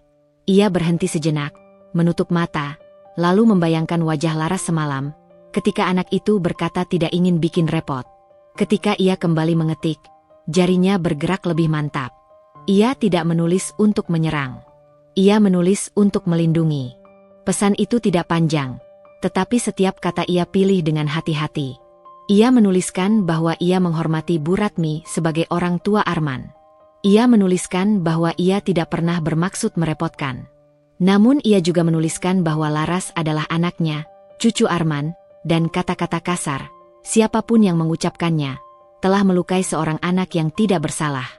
Ia tidak menyebut kata yang diucapkan Bu Ratmi secara langsung. Ia tidak ingin Laras suatu hari membaca ulang pesan itu dan menemukan luka yang sama. Ia hanya menegaskan satu hal, ia tidak akan menerima Laras diperlakukan seolah tidak pantas dicintai. Setelah selesai mengetik, Nara menatap layar lama. Jantungnya berdegup kencang. Ia tahu, pesan itu bisa diabaikan, bisa dibalas dengan amarah, atau bisa menjadi awal dari sesuatu yang lebih besar. Ia menekan tombol kirim. Detik itu juga, tangannya gemetar. Ia meletakkan ponsel di meja, lalu berdiri, berjalan mondar-mandir seperti orang kehilangan arah. Tidak ada notifikasi masuk. Tidak ada tanda pesan dibaca. Sore harinya, Laras pulang sekolah dengan membawa selembar kertas gambar. "Bunda," katanya pelan, "ini buat nenek." Nara menerima gambar itu. Di atas kertas, ada gambar rumah, 3 orang bergandengan tangan, dan satu sosok lain di sampingnya, digambar sedikit lebih besar. Di atasnya tertulis dengan tulisan anak-anak, "Liburan bareng." Nara tersenyum, tapi matanya panas. "Bagus," katanya. "Laras mau kasih kapan?" Laras mengangkat bahu. "Kalau nenek mau." Kalimat itu sederhana, tetapi penuh harap. Nara memeluk anaknya erat-erat. Dalam hati, ia berjanji pada dirinya sendiri, apapun yang terjadi nanti, ia tidak akan membiarkan Laras tumbuh dengan perasaan tidak diinginkan. Malam itu, Arman pulang dan melihat ponsel Nara tergeletak di meja. "Ibu nelpon?" tanyanya. "Belum," jawab Nara. "Aku yang kirim pesan." Arman terdiam. "Kamu nulis apa?" "Yang perlu aku tulis," jawab Nara pelan. Arman tidak marah. Ia juga tidak langsung mendukung. Ia hanya duduk, terdiam lama, seperti sedang memikirkan ulang banyak hal. Untuk pertama kalinya, ia melihat Nara bukan sebagai istri yang selalu mengalah, tetapi sebagai ibu yang berdiri tegak. Di kamar, Laras tertidur dengan gambar itu di samping bantalnya. Sementara itu, di tempat lain, sebuah pesan baru saja diterima dan belum dibuka. Dan di antara 3 hari sunyi itu, sebuah batas akhirnya ditarik, tidak dengan teriakan, tetapi dengan keberanian yang selama ini tertunda. Pagi itu datang dengan cahaya matahari yang terlalu cerah untuk perasaan Nara. Udara hangat menyelinap lewat jendela, membawa suara anak-anak tetangga yang tertawa. Dunia di luar rumah tetap berjalan seperti biasa, seolah tidak ada apapun yang berubah. Namun bagi Nara, ada sesuatu yang mengganjal sejak ia membuka mata. Ia meraih ponsel di meja samping ranjang. Tidak ada pesan dari Bu Ratmi. Tidak ada tanda dibaca. Keheningan itu terasa seperti jawaban yang disengaja. Di dapur, Nara menyiapkan sarapan dengan gerakan mekanis. Laras duduk di meja, menggoyang-goyangkan kakinya pelan. Ia terlihat lebih ceria dari beberapa hari lalu, tetapi keceriaan itu tipis, seperti lapisan cat yang mudah terkelupas. "Bunda," kata Laras sambil memegang sendok, "kalau orang liburan, pasti senang ya?" Nara berhenti mengaduk sayur. Biasanya iya. Kalau Laras belum pernah liburan jauh, apa Laras kurang baik? Pertanyaan itu datang begitu saja, tanpa emosi berlebihan. Justru karena itulah, Nara merasa dadanya ditarik keras. Ia duduk di depan Laras, menatap mata anaknya yang jernih. "Dengar Bunda, ya," katanya pelan tapi tegas. Nilai Laras nggak pernah ditentukan dari itu. Laras baik karena Laras itu Laras. Laras mengangguk, meski jelas belum sepenuhnya mengerti. Arman sudah berangkat kerja ketika ponsel Nara bergetar. Ia melihat layar, berharap dan takut di saat yang bersamaan. Namun yang muncul bukan nama Bu Ratmi, melainkan notifikasi dari grup keluarga Arman yang selama ini jarang ia buka. Dengan ragu, Nara mengetuk notifikasi itu. Satu persatu foto bermunculan di layar. Pantai dengan pasir putih, langit biru, senyum lebar. Dinda berdiri dengan gaun ringan, Raka memeluk bahu Bu Ratmi. Dua anak mereka berpose dengan topi pantai, es krim di tangan, wajah cerah tanpa beban. Di sudut foto, ada tulisan kecil, Bali Day 1. Nara mematikan layar sejenak. Tangannya gemetar. Ia menarik napas panjang, lalu membuka lagi. Foto-foto itu terus bergulir. Di depan hotel, di restoran, di tempat wisata yang sering ia lihat di televisi. Semua terlihat begitu lengkap, begitu bahagia. Tidak ada satupun pesan yang ditujukan padanya. Tidak ada penjelasan. Tidak ada sapaan untuk Laras. Nara meletakkan ponsel di meja, berusaha menenangkan diri. Namun Laras sudah melihat ekspresi wajahnya. "Bunda kenapa?" tanya Laras. Nara ragu. Ia tidak ingin anak itu melihat foto-foto itu sekarang. Namun Laras sudah berdiri, mendekat, dan melihat layar ponsel yang masih menyala. Mata Laras membesar. Ia menatap foto-foto itu lama. Terlalu lama untuk anak seusianya. "Itu, Nenek?" tanyanya pelan. Nara mengangguk, tidak sanggup berkata apa-apa. "Yang itu Om Raka." Laras menunjuk. "Yang itu Tante Dinda." "Iya."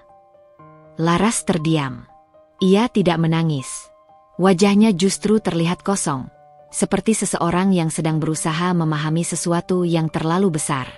"Mereka ke Bali, ya?" "Iya." "Kenapa Laras nggak diajak?" Pertanyaan itu tidak terdengar marah, tidak juga menyedihkan. Justru karena datarnya, Nara merasa perih yang menusuk. Ia ingin memberi jawaban yang masuk akal, yang tidak menyalahkan siapapun, yang tidak membuat Laras merasa kurang. Namun tidak ada jawaban yang benar-benar adil. "Kadang orang dewasa bikin keputusan yang gak selalu bisa dimengerti," kata Nara akhirnya. Laras mengangguk pelan. Ia tidak bertanya lagi. Ia kembali ke kursinya, melanjutkan sarapan, seolah tidak terjadi apa-apa. Namun Nara tahu, diam Laras kali ini berbeda. Ini bukan menahan tangis, tetapi menyimpan.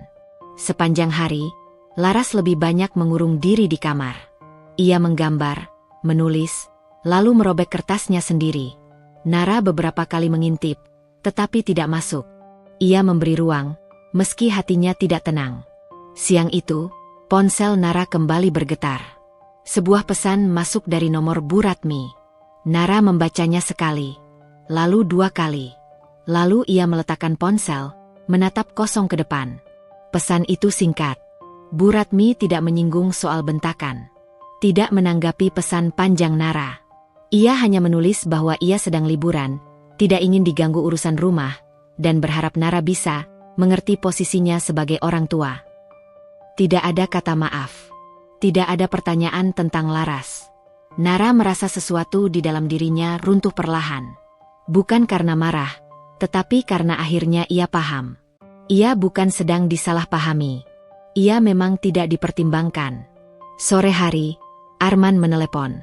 "Aku lihat grup," katanya. "Ibu kirim foto." Iya, jawab Nara singkat. Kenapa kamu gak bilang ke aku? Tanya Arman, nadanya terdengar defensif. Kamu juga bisa lihat sendiri, jawab Nara tenang. Aku gak mau ribut. Arman terdiam. Ibu lagi senang. Jangan dirusak. Kalimat itu membuat Nara tertawa kecil. Arman, katanya pelan. Buat siapa senangnya? Tidak ada jawaban di ujung sana. Malam itu, Arman pulang lebih lambat. Ia duduk di ruang tamu, menatap foto-foto di grup keluarga di ponselnya sendiri. Untuk pertama kalinya, ia melihatnya dari sudut yang berbeda. Bukan sebagai anak yang melihat ibunya bahagia, tetapi sebagai ayah yang melihat anaknya diabaikan. Di kamar, Laras mengeluarkan gambar yang kemarin ia buat. Ia menambahkan satu garis tebal di antara sosok nenek dan sosok kecil di ujung kertas. Garis itu tidak lurus. Tangan kecilnya bergetar saat menggambarnya. Nara berdiri di ambang pintu, menyaksikan tanpa suara. Ia tahu, luka itu kini terlihat jelas. Bukan lagi bayangan, bukan lagi perasaan samar. Bali bukan sekadar tempat liburan. Ia telah berubah menjadi simbol tentang siapa yang dipilih dan siapa yang dibiarkan belajar menerima. Dan di tengah semua itu, Nara mulai menyadari satu hal yang membuat dadanya semakin berat. Diam Arman kali ini tidak lagi netral. Malam itu hujan turun pelan, tidak deras, tetapi cukup lama untuk membuat suara atap menjadi latar yang konstan. Nara duduk di ruang tamu dengan lampu redup, memandangi lantai yang basah oleh bayangan jendela. Arman masih di kamar mandi, suara air terdengar samar. Laras sudah tidur, atau setidaknya berbaring diam di kamarnya. Sejak sore, anak itu tidak banyak bicara. Nara mencoba mengingat kapan terakhir kali rumah ini terasa benar-benar tenang. Bukan tenang karena semua baik-baik saja, tetapi tenang karena tidak ada yang disembunyikan. Ia tidak menemukannya. Ketika Arman keluar dari kamar mandi, rambutnya masih basah. Ia duduk di sofa, jaraknya cukup dekat, tetapi terasa jauh. Mereka diam beberapa menit, mendengarkan hujan. Aku lihat gambar Laras, kata Arman akhirnya, suaranya rendah. Nara menoleh. Yang mana? Yang dia simpan di meja belajarnya. Ada garis tebal di tengah. Arman menelan ludah. Kenapa dia gambar begitu? Nara tidak langsung menjawab. Ia tahu, percakapan ini tidak bisa lagi ditunda. Karena dia belajar membedakan, katanya pelan, tanpa ada yang mengajarinya. Arman menghela napas panjang. Aku nggak pernah mau ini kejadian. Aku tahu, jawab Nara. Masalahnya, kamu juga nggak pernah benar-benar mencegahnya. Kalimat itu tidak diucapkan dengan nada tinggi, tetapi justru karena itulah ia menghantam. Arman menunduk, jemarinya saling mengait. Aku di tengah, katanya lirih. Aku anak ibu. Aku juga ayah Laras. Di tengah itu posisi yang aman, balas Nara. Tapi aman buat siapa? Arman terdiam. Hujan di luar terdengar lebih jelas. Ia mengusap wajahnya, lalu berkata, Ibu memang keras. Dari dulu. Nara tersenyum tipis, lelah. Dan dari dulu juga kamu membiarkannya. Kalimat itu membuat Arman mengangkat kepala. Matanya merah, entah karena emosi atau kelelahan. Kamu pikir mudah. Aku nggak bilang mudah, jawab Nara. Aku bilang perlu. Percakapan itu tidak berakhir dengan pertengkaran. Justru sebaliknya. Mereka berhenti bicara karena sama-sama kehabisan pembelaan. Ada keheningan panjang yang terasa berat, seperti ruang kosong yang baru saja terbuka. Keesokan harinya, Arman mengambil cuti. Ia bilang ingin menghabiskan waktu di rumah. Nara tidak menanggapi dengan antusias, tetapi ia tidak menolak. Laras terlihat heran melihat ayahnya tidak berangkat kerja. Ia tersenyum kecil, lalu kembali ke kamarnya. Siang itu, Arman mengetuk pintu kamar Laras. Ayah boleh masuk? Laras membuka pintu sedikit. Boleh. Arman duduk di lantai, sejajar dengan Laras. Ayah mau tanya, katanya hati-hati. Laras sedih sama nenek. Laras mengangkat bahu. Sedikit. Kenapa? Laras terdiam lama. Soalnya Laras pikir Laras salah. Kalimat itu membuat Arman memejamkan mata. Ia menarik napas, menahan sesuatu yang naik ke tenggorokannya. Laras nggak salah apa-apa, katanya akhirnya. Suaranya serak. Dengar ya, apapun yang orang dewasa lakukan, itu bukan karena Laras. Laras menatap ayahnya, ragu. Tapi nenek nggak suka Laras. Arman ingin menyangkal, ingin berkata nenek sayang, hanya caranya salah. Namun kata-kata itu terasa kosong bahkan di kepalanya sendiri. Ia tidak ingin berbohong. Ayah akan pastikan, katanya pelan, nggak ada yang boleh bikin Laras ngerasa nggak diinginkan. Janji itu terdengar sederhana. Namun bagi Nara yang mendengarkan dari balik pintu, janji itu seperti pisau bermata dua. Ia ingin percaya. Ia juga takut berharap. Sore harinya, sebuah paket kecil datang. Nama pengirimnya Bu Ratmi. Nara menerima paket itu dengan tangan gemetar. Arman berdiri di sampingnya, ikut menatap kotak kardus sederhana itu. Di dalamnya ada oleh-oleh khas Bali, gantungan kunci, kaos anak-anak, dan sebuah boneka kecil. Semuanya masih berlabel. Tidak ada kartu ucapan. Tidak ada nama Laras tertulis dimanapun. Laras mendekat, matanya berbinar sebentar. Itu buat Laras. Nara ragu. Arman mengambil boneka itu, membacanya pelan. Ukurannya terlalu besar untuk Laras. Kaosnya pun bukan ukuran anak seusianya. Mungkin salah beli, kata Arman cepat. Laras mengangguk, meski jelas mengerti. Oh. Nara menutup kotak itu perlahan. Hatinya terasa penuh dan kosong sekaligus. Oleh-oleh itu bukan bentuk perhatian, melainkan formalitas. Seperti kewajiban yang diselesaikan tanpa perasaan. Malamnya, ponsel Arman berdering. Nama Bu Ratmi muncul di layar. Arman menatap Nara sejenak, lalu mengangkat telepon. Iya, Bu. Nara tidak mendengar seluruh percakapan, hanya potongan-potongan. Nada Bu Ratmi terdengar tinggi meski dari jarak. Arman lebih banyak diam. Sesekali ia menjawab pendek. Iya, Bu. Iya, aku ngerti. Nara memperhatikan wajah suaminya berubah. Rahangnya menegang. Bahunya kaku. Setelah telepon ditutup, Arman tidak langsung bicara. Ia berdiri, berjalan ke jendela, menatap hujan yang belum juga reda. Ibu bilang, katanya akhirnya, kamu terlalu sensitif. Katanya kamu bikin Laras manja. Dan soal Bali, ibu bilang itu urusan ibu. Nara mengangguk pelan. Anehnya, ia tidak terkejut. Terus kamu jawab apa? Arman menelan ludah. Aku bilang, Laras anakku. Kalimat itu sederhana, tetapi bagi Nara, itulah pertama kalinya Arman benar-benar berdiri di satu sisi. Namun kebahagiaan kecil itu segera tergantikan oleh kecemasan ketika Arman melanjutkan. Ibu marah, katanya. Dia bilang, kalau aku terus membela kamu, aku nggak usah dianggap anak. Udara di ruangan itu seakan membeku. Nara menatap Arman, mencoba membaca wajahnya. Terus. Arman berbalik. Matanya basah, tetapi ia tidak menangis. Aku nggak tahu harus gimana. Itulah plot yang selama ini tidak pernah diucapkan dengan jelas. Bukan sekadar konflik mertua dan menantu. Bukan hanya soal liburan atau kata-kata kasar. Ini tentang pilihan yang selama ini ditunda. Nara merasakan dadanya sesak. Ia ingin berkata bahwa Arman tidak harus memilih. Namun ia tahu, kalimat itu tidak lagi jujur. Di kamar, Laras duduk memeluk boneka yang terlalu besar itu. Ia tidak memainkannya. Ia hanya memeluk, seperti memeluk sesuatu yang tidak sepenuhnya ia miliki. Nara berdiri di ambang pintu kamar, menyadari satu hal yang membuatnya menggigil. Luka ini tidak lagi datang dari luar.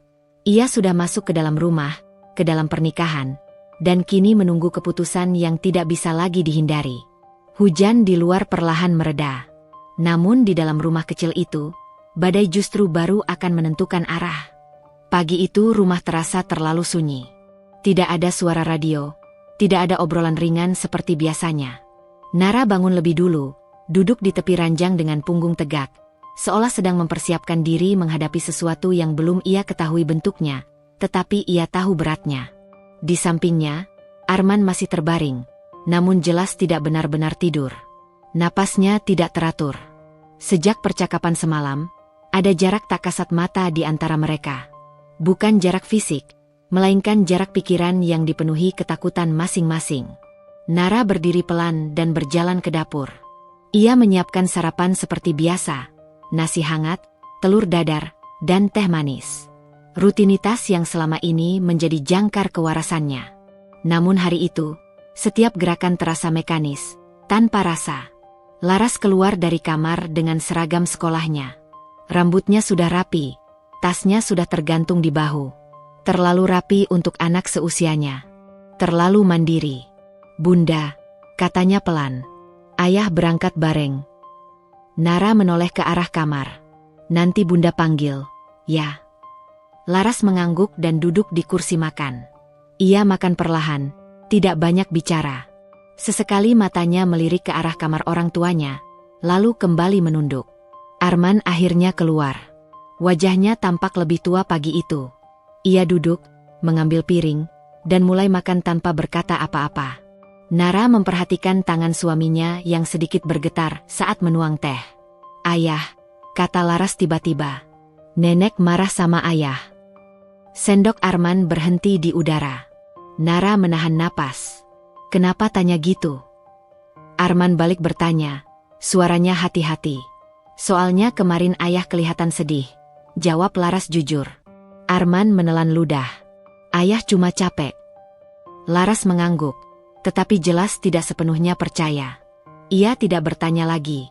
Diamnya anak itu justru terasa lebih berat daripada tangisan. Setelah Laras berangkat sekolah, Arman tidak langsung bersiap ke kantor. Ia duduk di sofa, menatap lantai. Nara berdiri di dekat jendela, memandang jalan kecil di depan rumah. "Aku kepikiran semalaman," kata Arman akhirnya. Nara tidak menoleh. "Aku juga." "Aku nggak mau kehilangan ibu," lanjut Arman. "Tapi aku juga nggak bisa pura-pura nggak lihat Laras seperti itu." Nara menutup matanya sejenak. "Aku nggak pernah minta kamu memilih antara aku dan ibumu." Arman mengangkat kepala. "Tapi kenyataannya begitu." Kalimat itu menggantung di udara. Nara berbalik, menatap suaminya. Wajah Arman tampak rapuh. Seperti seseorang yang selama ini berdiri di atas jembatan dan baru menyadari di bawahnya tidak ada penopang. "Yang aku minta," kata Nara pelan namun tegas, "bukan kamu melawan ibumu. Yang aku minta, kamu melindungi anak kita." Arman mengusap wajahnya. "Aku takut." "Aku juga," jawab Nara jujur. "Tapi Laras lebih takut dari kita. Dan dia nggak punya pilihan selain percaya sama kita." Kalimat itu membuat Arman terdiam lama. Untuk pertama kalinya, ia tidak mencari pembelaan. Siang harinya, Arman benar-benar menelepon Bu Ratmi. Ia melakukannya di ruang tamu, dengan Nara duduk tidak jauh darinya. Ponsel itu diletakkan di meja, suara pengeras diaktifkan. Bukan untuk mengintimidasi, melainkan karena Arman tidak ingin lagi menyembunyikan apapun. "Iya, Bu," kata Arman. "Aku mau bicara baik-baik." Suara Bu Ratmi terdengar dingin. "Ngapain pakai speaker?" "Supaya nggak ada salah paham," jawab Arman. Nara bisa merasakan ketegangan menjalar ke seluruh tubuhnya. "Ibu sudah bilang apa?" lanjut Bu Ratmi. "Ibu capek dibantah." "Aku cuma mau satu hal," kata Arman. Suaranya bergetar tapi jelas. "Jangan libatkan Laras dalam kemarahan ibu ke Nara." "Halah," sahut Bu Ratmi. "Anak itu jadi begitu karena ibunya." Kalimat itu membuat Nara mengepalkan tangan. Namun sebelum ia bicara, Arman mendahului. "Cukup, Bu," katanya. "Kali ini lebih keras. Laras anak aku. Kalau ibu nggak bisa menghormati itu, aku yang akan jaga jarak." Hening di ujung sana. Hening yang panjang. "Apa maksud kamu?" tanya Bu Ratmi akhirnya. "Maksudku," Arman menarik napas dalam-dalam, "aku nggak akan biarkan anakku tumbuh dengan merasa tidak diinginkan." Telepon itu berakhir tidak lama kemudian. Tidak ada permintaan maaf. Tidak ada kata damai. Hanya penutupan sepihak yang dingin. Setelah sambungan terputus, Arman terduduk lemas. Nara mendekat, tetapi tidak langsung menyentuhnya. Ia tahu, Arman sedang bergulat dengan sesuatu yang besar di dalam dirinya. Aku sudah bicara, kata Arman lirih. Tapi aku nggak tahu dampaknya nanti. Nara akhirnya duduk di sampingnya. Aku nggak minta hasil hari ini, katanya. Aku cuma minta kejujuran. Sore itu, Laras pulang sekolah dengan wajah cerah karena mendapat nilai bagus. Ia berlari kecil ke arah orang tuanya. Bunda, ayah, Laras dapat bintang. Arman tersenyum dan memeluk anaknya erat. Pelukan itu lebih lama dari biasanya. Nara memperhatikan mereka dengan mata berkaca-kaca. Ada kehangatan di sana, tetapi juga ketakutan. Takut kehangatan ini harus dibayar mahal. Malam datang perlahan. Setelah Laras tidur, Nara duduk sendirian di ruang tamu. Ponselnya bergetar. Sebuah pesan masuk dari nomor yang sangat ia kenal. Bu Ratmi. Nara menatap layar tanpa membukanya. Jantungnya berdetak cepat. Ia tahu, apapun isi pesan itu, tidak akan sederhana. Ia memanggil Arman. Mas, katanya pelan. Ibumu kirim pesan. Arman mendekat, berdiri di sampingnya. Mereka menatap layar bersama, seperti dua orang yang berdiri di depan pintu yang belum mereka tahu apa yang ada di baliknya. Di kamar, Laras tidur memeluk boneka Bali yang terlalu besar itu, wajahnya damai untuk sementara. Di ruang tamu, dua orang dewasa menahan napas, menyadari bahwa apapun yang terjadi setelah ini tidak lagi bisa dihindari. Dan untuk pertama kalinya, Nara tidak lagi bertanya pada dirinya sendiri apakah ia terlalu sensitif. Ia hanya bertanya satu hal. Sampai di mana ia harus bertahan sebelum melindungi dirinya dan anaknya sepenuhnya.